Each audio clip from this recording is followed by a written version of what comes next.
जय हिंद। ब्रिटिशर्स की administrative policies के बारे में बातचीत हमने इससे पिछले सेशन में कर ली थी और हमने अपना सेशन ख़त्म किया था डॉक्ट्राइन ऑफ लैप्स के साथ में। लेकिन डॉक्ट्राइन ऑफ लैप्स को पढ़ते हुए हमने अवध के एनेक्सेशन के बारे में भी बात की थी। अवध को एनेक्स किया गया था for miss governance, for miss rule. ये अवध के एनेक्सेशन की पूरी कहानी क्या है वो आज अपन पढ़ेंगे। और उस टाइम तक सिचुएशन ये क्रिएट हो गई थी कि जितने भी मेजर इंडियन एम्पायर्स थे, जितने भी मेजर इंडियन स्टेट्स थे, उन सब पे ब्रिटिशर्स का कंट्रोल इस्टेब्लिश हो गया था। कुछ को तो डायरेक्टली वॉर्स के थ्रू ब्रिटिशर्स ने जीत लिया था, कुछ के ऊपर सब्सिडरी अलायंस इंपोज कर दी गई थी और कुछ को कंट्रोल में ले लिया गया था बाय डॉक्ट्राइन ऑफ लैप्स। मतलब मेजॉरिटी ऑफ द इंडिया के ऊपर ब्रिटिशर्स का कंट्रोल था। अब सवाल ये आता है कि उस दौर के ब्रिटिश इंडिया के जितने भी नेबरिंग कंट्रीज थे उनके साथ में ब्रिटिशर्स के रिलेशंस कैसे थे। आज उन्हीं के बारे में अपने को बात करनी है। पहले तो अपन बात करेंगे एंग्लो भूटान रिलेशंस के बारे में, दूसरा एंग्लो नेपाल रिलेशंस के बारे में और तीसरा पढ़ेंगे एंग्लो बर्मा रिलेशंस के बारे में। अच्छा, वीडियो को लाइक और शेयर कर दो और चैनल को सब्सक्राइब कर लो। देखो, सबसे पहले हम बात करेंगे एनेक्सेशन ऑफ अवध के बारे में और ये रहा अवध मैप में। अवध की कहानी क्या है? Awadh was one of the oldest surviving state. उस दौर का सबसे पुराना सर्वाइविंग स्टेट हुआ करता था अवध। लेकिन अवध के ऊपर सब्सिडरी अलायंस इंपोज कर दी गई इन नवंबर 1801। नवंबर 1801 में अवध के ऊपर सब्सिडरी अलायंस इंपोज कर दी गई है। और सब्सिडरी अलायंस इंपोज करने का बड़ा सिंपल सा मतलब है कि इनडायरेक्टली अवध किसके कंट्रोल में है? ब्रिटिशर्स के कंट्रोल में है। लेकिन दिखाने के लिए अभी भी वहां पे कौन बैठा हुआ है? नवाब बैठा हुआ है। और जैसे ही अवध के ऊपर सब्सिडरी अलायंस इंपोज की गई, उसके अगले लगभग 80 साल तक अवध में देखने को मिला माल एडमिनिस्ट्रेशन, अवध में देखने को मिला miss governance, miss rule. Because जितने भी नवाब्स बाद में आए ये सब अनवर्दी थे, इनकेपेबल थे। इन्होंने आम जनता के ऊपर हैवी टैक्सेस इंपोज करना शुरू किया। और ये अपने को समझ में आता है कि जब भी राजा कमज़ोर होता है तो उसके नीचे काम करने वाले ऑफिशियल्स करप्ट हो जाते हैं। वही हुआ अवध के साथ में। उस दौर में जितने भी ऑफिशियल्स थे, जितने भी तालुकदार्स थे, ये इलीगल एक्सट्रैक्शंस करने लगे। मतलब आम जनता से इलीगली पैसे वसूलना, ज़मीन पे कब्जा करना, वो सब कुछ हो रहा था। ब्रिटिशर्स भी नवाब से खूब हैवी चार्जेस ले रहे थे, पैसे डिमांड कर रहे थे। इनफैक्ट बड़ी अजीब चीज़ों के लिए पैसे चार्ज किए जा रहे थे। जैसे 1819 में अवध के नवाब ने खुद को टाइटल दिया किंग का। ब्रिटिशर्स ने ये टाइटल देने के लिए परमिशन दे दी, लेकिन बदले में खूब सारा पैसा चार्ज किया। और इसकी वजह से जो अवध की लोकल जनता है वो परेशान हो रही थी। अवध में उस टाइम पे जो ब्रिटिश रेजिडेंट थे उनका नाम था स्लीमैन। और स्लीमैन को लॉर्ड डलहौजी ने ऑर्डर किया और बोला कि अवध में जो भी चल रहा है उसके ऊपर एक रिपोर्ट प्रिपेयर करो, देखो कि अवध में सिचुएशन कैसी है और जो भी रिपोर्ट है उसको प्रिपेयर करके मुझे भेजो। स्लीमैन ने रिपोर्ट प्रिपेयर करी और रिपोर्ट में कहा कि अवध में एनार्कियल कंडीशन है। एनार्कियल कंडीशन का मतलब कि लॉ एंड ऑर्डर का कोई लेना देना नहीं है। नवाब जो चाह रहा है वो कर रहा है अपनी इच्छा से, रूल्स एंड रेगुलेशंस कोई है ही नहीं। स्लीमैन को एज ब्रिटिश रेजिडेंट रिप्लेस किया आउटरैम ने इन 1854। और आउटरैम ने इस रिपोर्ट को सपोर्ट किया और आउटरैम ने भी यही कहा कि हाँ साहब, अवध में एनार्कियल कंडीशन है, लॉ एंड ऑर्डर फॉलो नहीं किया जा रहा है, नवाब जो चाह रहा है वो अपनी इच्छा से कर रहा है। लेकिन ये रिपोर्ट आने के बावजूद डलहौजी बिल्कुल नहीं चाह रहा था कि अवध को एनेक्स किया जाए। बिकॉज डलहौजी की पॉलिसी थी डॉक्ट्राइन ऑफ लैप्स, और डॉक्ट्राइन ऑफ लैप्स जो है वो अवध पे अप्लाई नहीं होता था। तो डलहौजी तो बच रहे थे कि मिस रूल के लिए कैसे एनेक्स कर सकते हैं। लेकिन उस टाइम के जो कोर्ट ऑफ डायरेक्टर्स थे उन्होंने ऑर्डर कर दिया और उन्होंने बोला कि अवध को एनेक्स किया जाए। और अवध को एनेक्स किया गया 1856 में। कब एनेक्स किया गया अवध को? 1856 में। उस टाइम पे अवध के नवाब थे वाजिद अली शाह।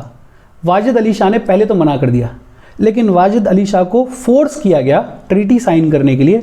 ट्रीटी साइन करवा ली और वाजिद अली शाह को एग्जाइल में भेज दिया, देश निकाला दे दिया। और कहाँ रख दिया गया? कैलकाटा में रख दिया गया।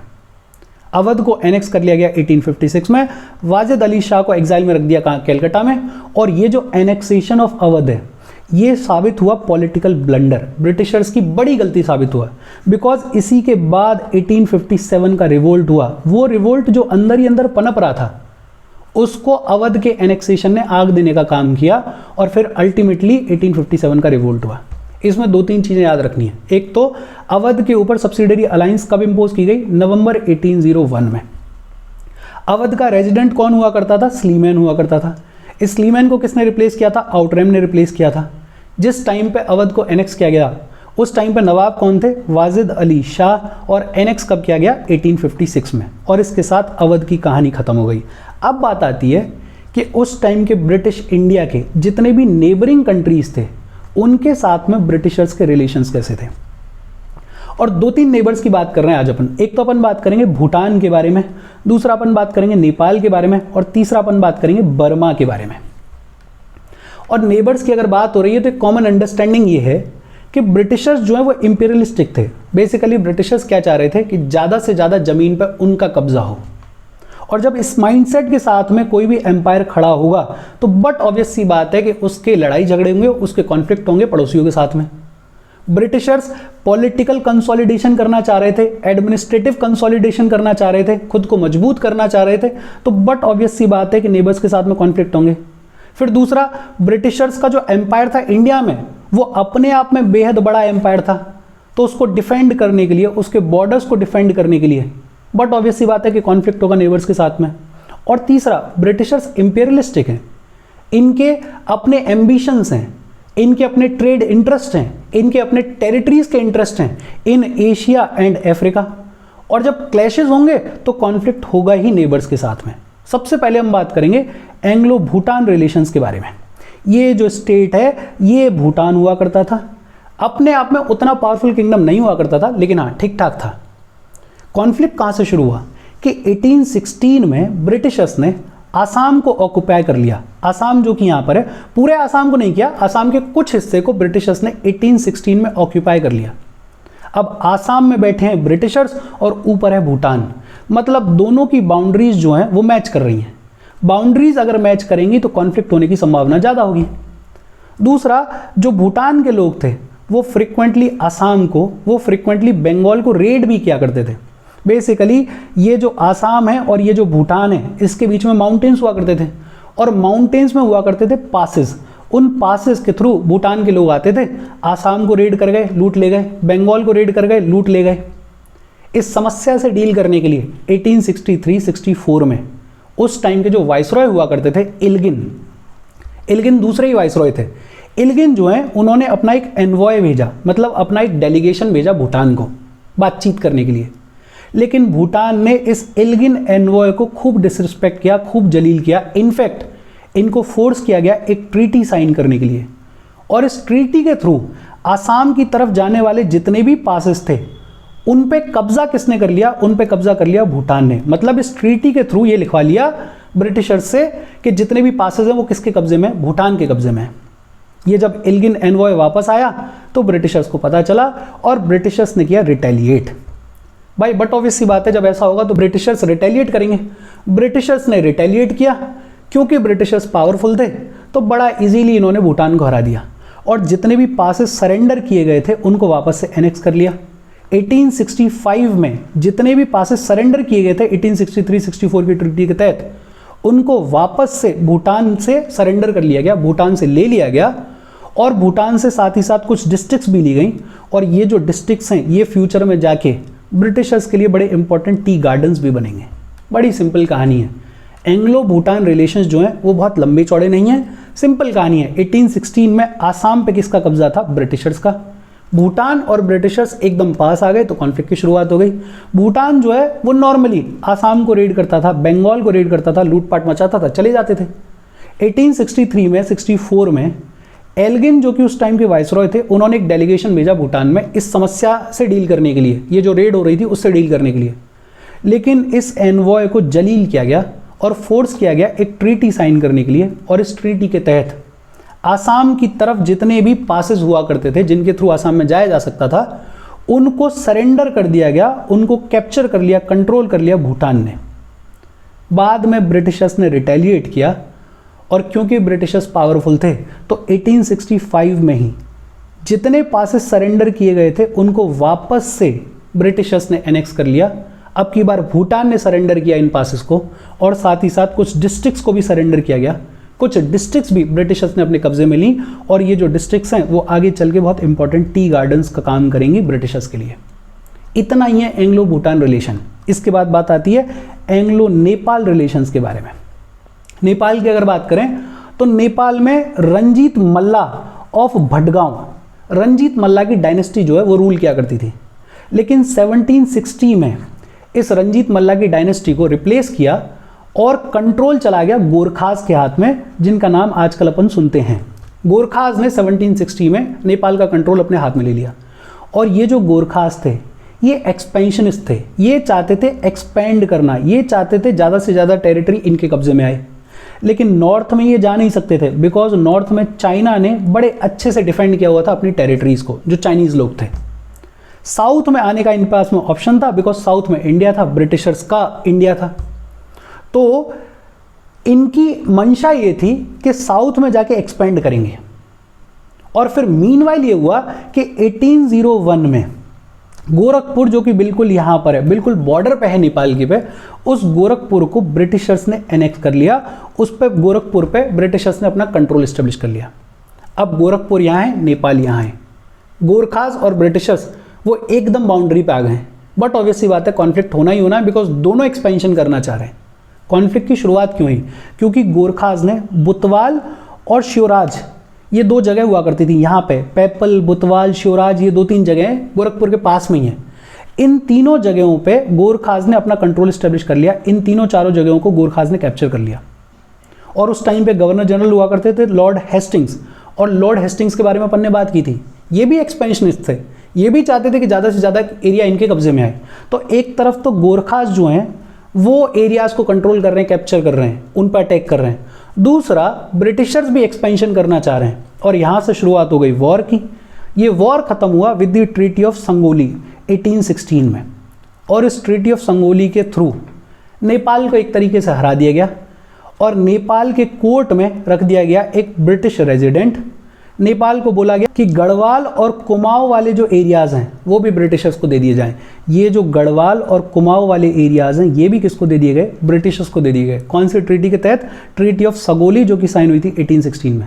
इनफैक्ट सिक्किम के ऊपर नेपाल का कंट्रोल हुआ करता था, सिक्किम के ऊपर से भी नेपाल को अपना कंट्रोल हटाना पड़ा। बेसिकली कॉन्फ्लिक्ट बड़ा सिंपल है। 1760 में नेपाल का कंट्रोल गोरखास के पास में गया, गोरखास एक्सपेंड करना चाह रहे थे। इसी दौर में 1801 में गोरखपुर पे ब्रिटिशर्स ने अपना कंट्रोल इस्टेब्लिश कर लिया, ब्रिटिशर्स ने गोरखपुर को एनेक्स कर लिया। अब गोरखास और ब्रिटिशर्स दोनों की बाउंड्री मैच हो रही है, दोनों एक्सपेंड करना चाह रहे हैं। उधर से गोरखास जो हैं वो बुताबल, शिवराज जैसे एरियाज को कैप्चर कर रहे हैं, इधर से ब्रिटिशर्स भी एक्सपेंड करना चाह रहे हैं। तो लड़ाई शुरू हो गई। ये जो लड़ाई है ये ब्रीफ टाइम के लिए चली और एक ट्रीटी साइन हुई, ट्रीटी ऑफ सगोली 1816 में। और इस ट्रीटी ऑफ सगोली के तहत एक तरीके से नेपाल को हरा दिया गया। नेपाल को बोला गया कि आपके यहाँ पे एक ब्रिटिश रेजिडेंट रहेगा, गढ़वाल और कुमाऊं ब्रिटिशर्स को दे दिए जाएं और सिक्किम के ऊपर जो आपका कंट्रोल है वो अब आपका नहीं रहेगा। इस एंग्लो नेपाल वॉर की वजह से ब्रिटिशर्स को फायदा हो गया। एक तो ब्रिटिश एम्पायर जो है वो हिमालयास तक पहुंच गया, मतलब लगभग यहाँ तक पहुंच गया। दूसरा, अब सेंट्रल एशिया की तरफ जो उनका एक्सेस है ब्रिटिशर्स का वो इंक्रीज हो गया, बट इजीली, बहुत आराम से सेंट्रल एशिया की तरफ जा सकते हैं। दूसरा, बड़े इंपॉर्टेंट हिल स्टेशंस ब्रिटिशर्स को मिल गए, जैसे शिमला मिल गया, जैसे मसूरी मिल गया, जैसे नैनीताल मिल गया। और बाद में ये जो गोरखास हैं ये बड़ा लॉयल फोर्स की तरह से ब्रिटिश इंडियन आर्मी को सर्व करते हैं, तो एक लॉयल्टी भी मिल गई। और इतनी सी ही बातचीत है एंग्लो नेपाल रिलेशंस की। इसके बाद बात आती है एंग्लो बर्मा रिलेशंस के बारे में। ये जो एरिया है ये बर्मा है। अच्छा, 19th सेंचुरी के शुरुआत में बर्मा फ्री हुआ करता था और बर्मा जो है वो वेस्टवर्ड एक्सपेंड करना चाह रहा था, मतलब इंडिया वाली साइड में एक्सपेंड करना चाह रहा था। लेकिन दूसरी साइड में बैठे हुए थे ब्रिटिशर्स, और ब्रिटिशर्स भी जो है वो एक्सपेंड करना चाह रहे थे। इनफैक्ट बर्मा में जो फॉरेस्ट रिसोर्सेज थे उन पे निगाह थी ब्रिटिशर्स की, बर्मा में जो मार्केट था उस पे निगाह थी ब्रिटिशर्स की। और तीसरा, फ्रेंच लोग जो हैं वो काफ़ी कुछ हद तक पावरफुल हुआ करते थे इस बर्मा वाले रीजन में। तो फ्रेंच के जो एम्बिशंस थे उनको भी कंट्रोल में, उनको भी चेक करना चाह रहे थे ब्रिटिशर्स बर्मा को कंट्रोल करके। और इसी बैकड्रॉप में शुरुआत हुई एंग्लो बर्मीज वॉर्स की। बेसिकली कहानी क्या है, 19th सेंचुरी के शुरुआत में ये जो बर्मा है ये फ्री है और इंडिया की तरफ वेस्ट वाली साइड में एक्सपेंड करना चाह रहा है। दूसरी तरफ ब्रिटिशर्स हैं, ब्रिटिशर्स जो है वो खुद एक्सपेंड करना चाह रहे हैं, बर्मा के जो फॉरेस्ट रिसोर्सेज हैं उन पे इनकी निगाह है, बर्मा का जो रिच मार्केट है उस पे इनकी निगाह है, और दूसरा फ्रेंच लोगों को कंट्रोल करने के लिए, चेक में रखने के लिए भी ब्रिटिशर्स बर्मा को कंट्रोल करना चाह रहे हैं। और यहाँ से शुरुआत हो गई एंग्लो बर्मीज कॉन्फ्लिक्ट की। फर्स्ट बर्मा वॉर हुआ 1824 से लेकर 26 के बीच में। बेसिकली हुआ क्या कि बर्मा ने आरकन और मणिपुर वाला एरिया जो है उसको ऑक्यूपाई कर लिया, ये वाला जो एरिया इसको ऑक्यूपाई कर लिया, और अब खतरा ये था कि ये आगे चल के आसाम को ऑक्यूपाई करेंगे, ब्रह्मपुत्र वाले रीजन को ऑक्यूपाई करेंगे। और इसकी वजह से बर्मा और बंगाल, या फिर ये कहें कि बर्मा और ब्रिटिशर्स के बीच में कॉन्फ्लिक्ट की शुरुआत हो गई। ब्रिटिशर्स ने रिटेलिएट किया और ब्रिटिशर्स ने रंगून को ऑक्यूपाई कर लिया इन मई 1824। रंगून जो कि बेहद इंपॉर्टेंट सिटी हुआ करती थी उसको ऑक्यूपाई कर लिया गया, रंगून को ऑक्यूपाई कर लिया गया। और इनफैक्ट उस टाइम की जो कैपिटल हुआ करती थी आवा, उस कैपिटल के 72 किलोमीटर भीतर तक चले गए ब्रिटिशर्स। बर्मा के पास में कोई रास्ता बचा नहीं, बर्मा की फोर्सेस ने सरेंडर किया और एक ट्रीटी साइन की गई, ट्रीटी ऑफ यंदाबो। 1826 में ये ट्रीटी साइन की गई, और इस ट्रीटी के तहत क्या कहा गया, बर्मा को 1 करोड़ रुपए वॉर कंपनसेशन देना पड़ेगा ब्रिटिशर्स को। आरकन और तेंसेरियम वाली जो कोस्टल प्रोविंसेस थी उनको भी किसको दे दिया गया, ब्रिटिशर्स को दे दिया गया, जो कि कल तक बर्मा के कंट्रोल में थी। बर्मा के जो क्लेम्स थे आसाम में, कचर में और जैंतिया हिल्स में, उनको बर्मा ने अमेंडमेंट कर दिया और बोल दिया कि हमारा कोई लेना देना नहीं है इनसे। ब्रिटिशर्स के साथ में कमर्शियल ट्रीटी भी साइन करने के लिए फोर्स किया गया इनको। और आवा में, जो कि बर्मा की कैपिटल सिटी थी, वहाँ पे एक ब्रिटिश रेजिडेंट को भी रख दिया गया परमानेंटली। बड़ा सिंपल, तीनों की ही कहानी वो है। अगर एक बार फिर से देखें तो अपन बात ये कर रहे थे कि अवध में तो बहुत सिंपल कहानी है, 2-3 चीज़ें याद रखनी है कि अवध को एनेक्स किया गया 1856 में। जिस टाइम पे एनेक्स किया गया, नवाब कौन थे, नवाब थे वाजिद अली शाह। उस टाइम पे अवध में रेजिडेंट कौन हुआ करते थे, स्लीमैन। स्लीमैन को किसने रिप्लेस किया था, आउटरैम ने। बड़ा सिंपल। फिर जब नेबरिंग कंट्रीज़ की बात करते हैं तो पहले भूटान के साथ में रिलेशंस की बात की अपन ने। 1816 में ब्रिटिशर्स ने आसाम को ऑक्यूपाई कर लिया। आसाम को ऑक्यूपाई कर लिया तो आसाम और भूटान बिल्कुल पास पास में, तो ब्रिटिश और भूटान के बीच में कॉन्फ्लिक्ट की शुरुआत हो गई। भूटान आसाम और बंगाल को फ्रिक्वेंटली रेड किया करता था।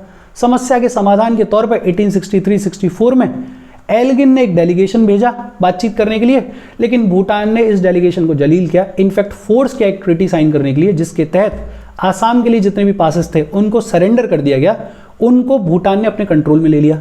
ब्रिटिशर्स ने रिटेलिएट किया और 1865 में भूटान को हराया, सारे पासेस को वापस ले लिया और कुछ डिस्ट्रिक्ट्स भी अपने कब्जे में ले ली। नेपाल में क्या कहानी है, 1760 में नेपाल का कंट्रोल किसके हाथ में गया, गोरखास के हाथ में गया। गोरखास एक्सपेंड करना चाह रहे थे, इधर ब्रिटिशर्स भी एक्सपेंड करना चाह रहे थे, और 1801 में गोरखपुर, जो कि बिल्कुल नेपाल के बॉर्डर पे है, उसको ब्रिटिशर्स ने एनेक्स कर लिया। अब इधर गोरखपुर, इधर नेपाल, यहाँ बैठे हुए ब्रिटिशर्स और यहाँ नेपाल है, दोनों के बीच में कॉन्फ्लिक्ट की शुरुआत हो गई। कॉन्फ्लिक्ट शुरू कैसे हुआ, गोरखास जो हैं उन्होंने बुताबल, शिवराज जैसे एरियाज पे अपना कंट्रोल इस्टेब्लिश किया, उनको कैप्चर किया। तो फिर लॉर्ड हेस्टिंग्स जो कि खुद एक्सपेंशनिस्ट थे, उनसे रहा नहीं गया, वो भी एक्सपेंड करना चाह रहे थे, नेपाल एक्सपेंड कर ही रहा था, लड़ाई शुरू हुई और इस लड़ाई को कंक्लूड किया गया विद द ट्रीटी ऑफ सगोली। 1816 में ट्रीटी साइन हुई, नेपाल को हरा दिया गया और नेपाल को बोला गया कि एक तो ब्रिटिश रेजिडेंट रहेगा आपके यहाँ पे, गढ़वाल और कुमाऊं जो है वो हमें दे दो, मतलब ब्रिटिशर्स को दे दो, दे दिया गया। और सिक्किम के ऊपर जो इनका कंट्रोल हुआ करता था, नेपाल का कंट्रोल हुआ करता था, उसको भी खत्म कर दिया गया।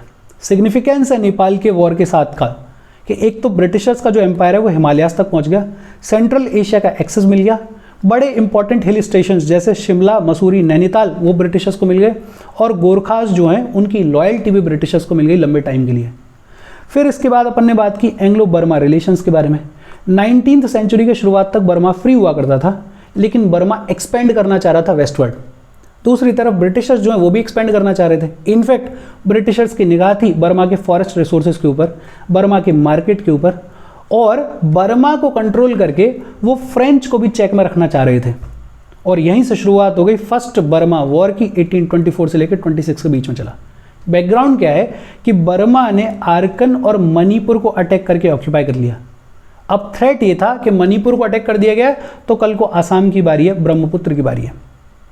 तो बंगाल में जो ब्रिटिशर्स बैठे हुए थे उनका कॉन्फ्लिक्ट शुरू हो गया बर्मा के साथ में, और रिटेलिएशन में ब्रिटिशर्स ने रंगून को ऑक्यूपाई किया इन मई 1824, और बर्मा की जो कैपिटल हुआ करती थी आवा, उसके 72 किलोमीटर अंदर तक घुस के चले गए।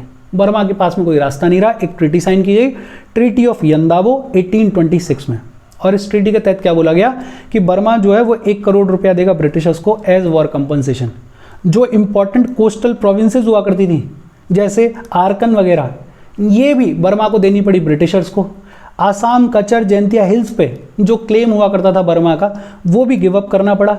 ब्रिटिशर्स के साथ में कमर्शियल ट्रीटी साइन करनी पड़ी और आवा में परमानेंटली एक ब्रिटिश रेजिडेंट को रख दिया गया। लेकिन बात यहीं ख़त्म नहीं हुई, फिर दोबारा से शुरू हुआ second Burma war in 1852। First कब खत्म हुआ है? फर्स्ट खत्म हुआ है 1826 में with the treaty of Yandabo. Second Burma war शुरू हुआ 1852 में और ख़त्म भी 1852 में ही हो गया। लेकिन इसके पीछे जो रीज़न है वो है ब्रिटिशर्स की कमर्शियल नीड। ब्रिटिशर्स जो हैं वो बर्मा के फॉरेस्ट रिसोर्सेज को ज़्यादा से ज़्यादा एक्सप्लॉइट करना चाह रहे थे, टिम्बर रिसोर्सेज को ज़्यादा से ज़्यादा एक्सप्लॉइट करना चाह रहे थे। दूसरा, लॉर्ड डलहौजी जो है वो इंपीरियलिस्ट आदमी था, वो ज़्यादा से ज़्यादा ज़मीन पर अपना कब्जा इस्टेब्लिश करना चाह रहा था। तो ब्रिटिशर्स ने अटैक किया और पेगू पे अपना कब्जा इस्टेब्लिश कर लिया। पेगू जो कि बर्मा का अब इकलौता कोस्टल प्रोविंस था। बर्मा के लोगों ने इंटेंस रेजिस्टेंस दिखाया, लड़ने की कोशिश करी, लेकिन क्योंकि ब्रिटिशर्स बेहद पावरफुल थे, ब्रिटिशर्स ने अल्टीमेटली इस रेजिस्टेंस को सप्रेस कर दिया और लोअर बर्मा के ऊपर अपना कंट्रोल इस्टेब्लिश कर लिया। फिर कई साल निकले और फिर शुरू हुआ third Burma war in 1885। Burma का जो किंगडम हुआ करता था उसके राजा हुआ करते थे बीदान, और बीदान जब पास अवे हो गए तो उनका बेटा राजा बना जिसका नाम था तिब्बा। और तिब्बा जो है वो ब्रिटिशर्स के प्रति हॉस्टाइल था, बेसिकली ब्रिटिशर्स के प्रति नफरत थी उसको। ये जो तिब्बा है ये फ्रांस के साथ में, जर्मनी के साथ में, इटली के साथ में कमर्शियल ट्रीटी साइन कर रहा था। इनफैक्ट ब्रिटिश टिम्बर कंपनी जो थी उस पर इसने फाइन भी लगा दिया था। तो ब्रिटिशर्स ने बोला कि अब तो इसको कंट्रोल में लेना पड़ेगा, कब्जे में लेना पड़ेगा। तो लॉर्ड डफरिन ने ऑर्डर दिया कि बर्मा को इन्वेड कर दिया जाए और बर्मा को पूरी तरीके से एनेक्स कर लिया जाए, और बर्मा का एनेक्सेशन हुआ 1885 में। जब बर्मा को एनेक्स किया गया तो ये जो बर्मा के लोग हैं इन्होंने बड़ा स्ट्रांगली अपोज किया, लेकिन ब्रिटिश फोर्सेस बेहद पावरफुल थी। इनफैक्ट बर्मा के जो लोग हैं उन्होंने इंडियन नेशनल कांग्रेस जो कि 1885 में ही फॉर्म हुई थी उसको भी ज्वाइन किया, ताकि इंडिया का भी यही था कि हमें ब्रिटिशर्स को बाहर निकालना है। आईएनसी का यही गोल था, और बर्मा के लोग तो चाह ही रहे थे कि ब्रिटिशर्स बाहर निकल जाएं। तो बर्मा के लोगों ने आईएनसी के लोगों के साथ में दोस्ती बनाई और अपना एक एम लेके कि हाँ साहब हम ब्रिटिशर्स के अगेंस्ट में लड़ाई लड़ेंगे, वो चलने लगे। लेकिन ये आईएनसी भी उतना पावरफुल नहीं थी तब तक, और बर्मा भी उतना पावरफुल नहीं था, और ब्रिटिशर्स की फोर्सेस बेहद पावरफुल थी। इनफैक्ट आईएनसी और बर्मा की ये जो फ्रेंडशिप है इसको खत्म करने के लिए ब्रिटिशर्स ने बर्मा को इंडिया से सेपरेट कर दिया इन 1935, और फिर एक बड़ा लंबा चौड़ा नेशनलिस्ट मूवमेंट चलाए बर्मा में अंडर यू एंग सेन, और फाइनली बर्मा इंडिपेंडेंट हुआ है ऑन जनवरी 4, 1948। एनेक्स कब किया गया था? 1885 में, वो साल जब आईएनसी को स्टैब्लिश किया गया था। और इंडिपेंडेंट कब हुआ? जनवरी 4, 1948 में। और इसी के साथ बर्मा की कहानी खत्म हो गई। आज अपने को इन्हीं नेबरिंग कंट्रीज के बारे में बात करनी थी। कोई डाउट हो तो please comment. Thank you very much.